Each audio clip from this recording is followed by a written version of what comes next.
Hey guys, welcome to a quick review of what we talked about on Thursday in Social Studies 20. And so I wasn't able to make a review video on Thursday, my bad. And so what I did was essentially I'm going to make a quick review of what we talked of. So when you go back to study, you can know this timeline and the different events in the birth of the modern civic nation. So on Thursday we talked of nationalism, some of the pros and cons, how nationalism can unite us and give us a common purpose. However, it can be quite exclusionary and lead to racism, violence, and so on.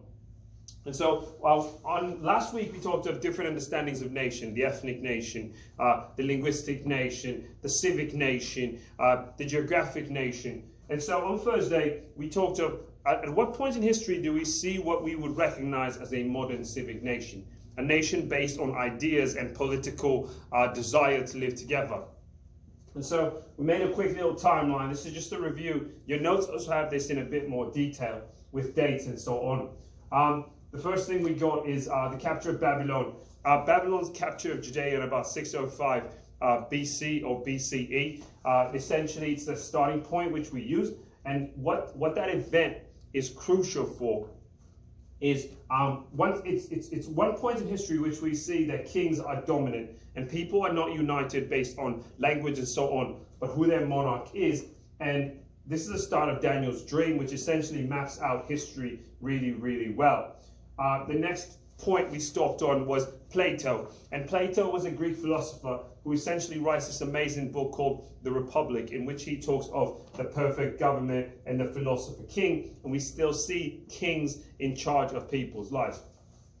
The next event we get is the death of Jesus in 33 AD or CE. And he is killed by the Roman state. And once again we see Caesars, emperors, kings.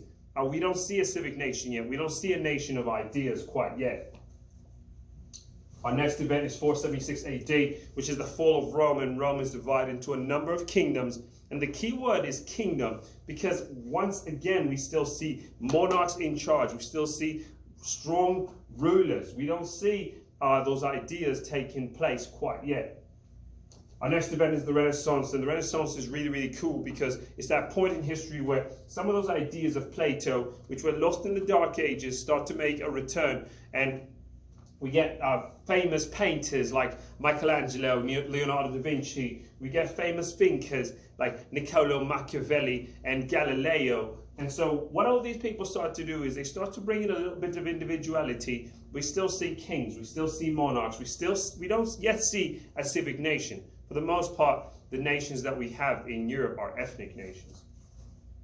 And so 1770 changes everything. In the 1770s, this is known as 18th century, is the start of something called the Age of Enlightenment, in which we get thinkers like Locke, Adam Smith, Rousseau, and so on, who begin to question the role of government, the role of kings, and they say, hey, we don't need kings anymore. We can create our own future. We don't need the church.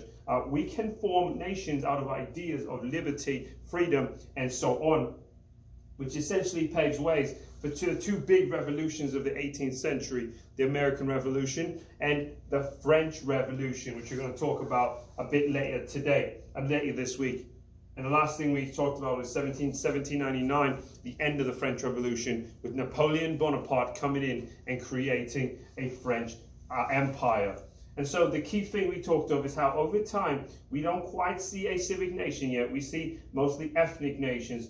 But then about the Age of Enlightenment, people start to question everything they're told, and they begin to embrace these ideas which pave the way for what we know today as the civic nation. All right, guys, that's a quick review. I'll see you guys tomorrow. Good luck.